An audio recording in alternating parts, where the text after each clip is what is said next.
Here at Sierra Adventure Vehicles, we get a ton of questions from van owners about how to prioritize their van upgrades. Stage 3, Overlander. So this is for folks who really enjoy the off-road experience and make it part of their camping adventure. They get several days away from organized campgrounds, from other resources, and need that extra level of upgrade to their van to do so. So we're gonna organize our Stage 3 Overland build into 3 categories: capability, connectivity, and comfort.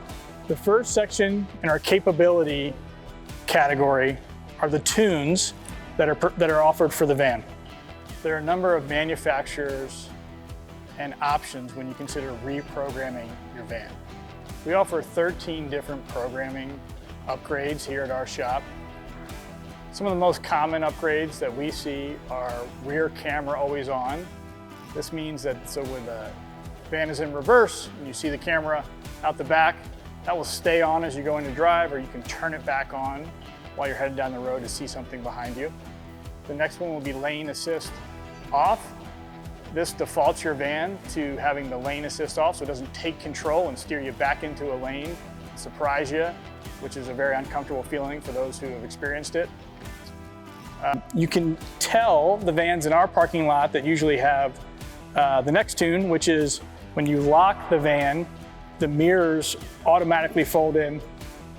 Not a big change to your everyday use, but it's a good way to be able to tell from a glance if your van's locked. It's a nice thing to have. And then the last would be horsepower. This is something that Agile Off-Road has developed over the last couple years that provides a performance tune specifically for Sprinter vans. We offer that here at our shop. So one upgrade that we like to share with folks is the remote start feature by Mid-City Engineering. Especially in a climate like ours where it can be 15, 20 degrees in the morning every winter, having the remote start function, letting that van warm up to operating temperature is a really nice feature. To activate the remote start, you can use the app on your phone, or you can simply just press lock, unlock, lock on your van, and then it starts.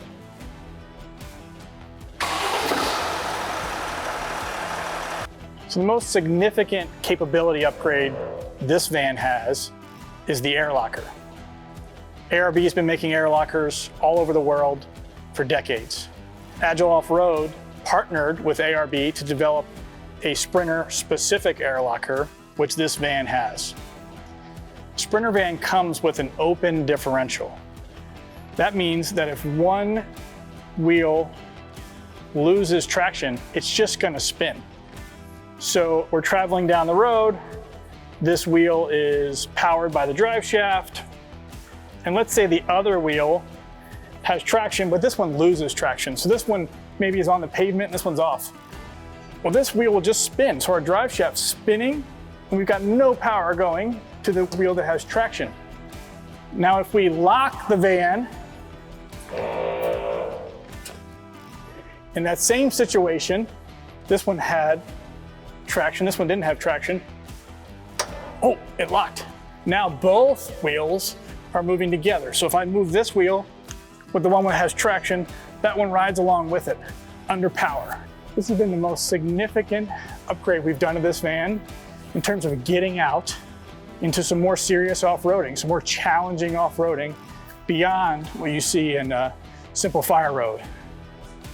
So the next topic we're going to talk about on Stage 3 capability is tire size.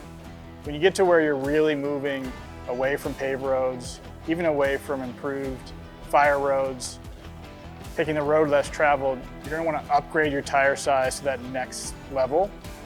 In our shop van, we run 285 75 17s. This happens to be a BFG HD terrain. The first year for this tire, we've been really pleased with it. It does great on and off road. 285 75 17 is a 34-inch tire, where a stock Rebel is a 30-inch tire. This gives us 2 inches of ground clearance without any other modification. In order to fit a 285 75 17, on your Sprinter van, there are some modifications required.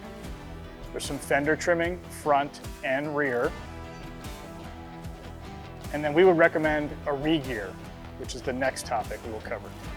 Here we have the 285/75/17 tire upgrade for our Sprinter.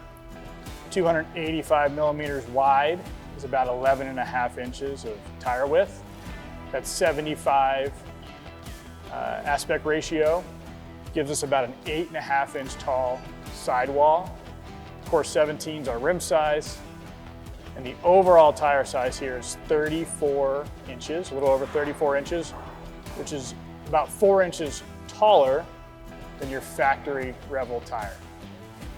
Anyone who's running a larger tire on their Sprinter should consider re-gearing. Lots of customers are certainly happy in the 275/70/17 tires without a re-gear. But if you're going to move up beyond that to the 285 series tires like we have on this van, you're going to need to re-gear, especially if you're in a high elevation area or hilly mountain terrain, areas where the van will struggle to climb those hills with larger tires. A factory Sprinter comes with a final gear ratio of 3.92. What that means is for every 3.92, almost 4 spins, this pinion gear, which is really just an extension of your drive shaft, you're going to get 1 rotation of that ring gear, which is an extension of your axle shaft and your wheel. If you're running a larger tire out here at the end of our imaginary axle shaft, you're going to want to consider a re-gear that brings more teeth into your ring gear and less on your pinion gear, just like you would on a mountain bike. Imagine your mountain bike, if you're climbing a hill, you go up to a larger granny gear, a 50 or a 52 tooth gear. The same thing can be done in your Sprinter in a more permanent way, where your ring gear and pinion are replaced. What's unique about the Sprinter is this can only be done at the same time that you're adding an air locker, because the Sprinter ring gear is welded to the carrier. The next category in our Stage 3 Overlander Sprinter build is connectivity. We tell everybody who's going to go into the backcountry away from organized services and paved roads that they should think about the ability they have to connect in the event there's an emergency or some other reason you need to contact folks. We keep a Garmin inReach in our van at all times.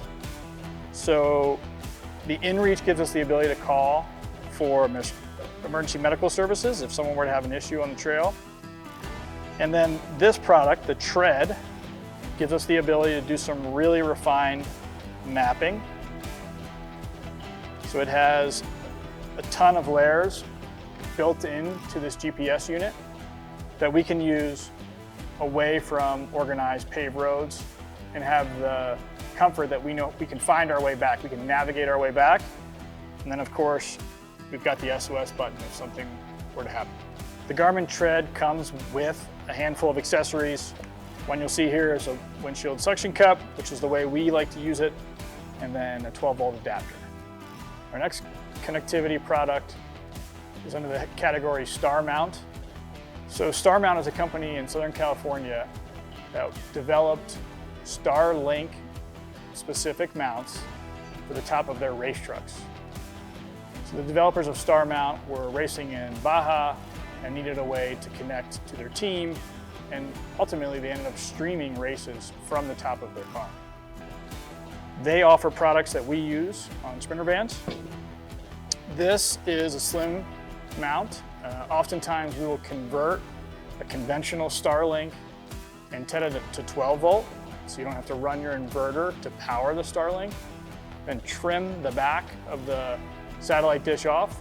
It fits into this very slim mount on the roof of your van or the roof rack of your van that's removable if it needs to be. So with a StarMount on the roof of your van, powered by 12 volt or 110, you have the ability to run a Wi-Fi network in your van. So if you're camped out on the beach or you're away in the woods You can turn on your Starlink and have the same style Wi-Fi you'd have in your home. Depending on the series of Starlink that you purchase, you can also use this mobily while you're driving. So you're headed down the road at 60 miles an hour, and the occupants inside the van have a Wi-Fi network to use. Here we are in a customer's stock Sprinter van. This van is actually on day 1, multi-week build. And the factory seat here looks fine at first glance. It's cleanable, it's leatherette, seems fine. But if you start tacking on multiple days in the seat on a long road trip, or you put in a 10-hour day or 700-mile day, you'll notice this seat is just not adequate for that kind of road tripping and that kind of seat time. So you can see here the difference between a factory Mercedes seat and these upgraded Scheel-Mann seats, which are made in Germany. First off, we've got dual armrest here, whether you're a passenger or the driver. It's a really nice feature to sort of take that fatigue out of your arms for an all-day road trip. The adjustability in the seats is improved. The comfort level, while it's not the softest seat, it really feels reassuring, kind of grips your sides, makes you feel secure in the van, and just feels like you could sit here all day without any pressure on your back or on your legs. Another nice feature about the Scheel-Mann seats is the seat heater. So we install our seat heater switches right here. There's a high and low setting, driver and passenger. So when you couple the Scheel-Manns and their heater with a remote start, I could set this seat on high, I could turn the van off, go to bed. In the morning, I can remote start my van and come out to seats that are already warm. So for our stage 3 build, we've now covered capability, connectivity, and comfort.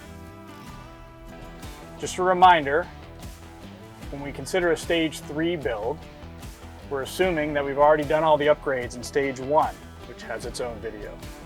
Stage 2, which again has its own video. And then you add the stage 3 upgrades as you get to that level, or if you're the type of customer that needs all 3 levels of upgrade to do the kind of off-roading and camping and adventuring that you want to do with your family and friends.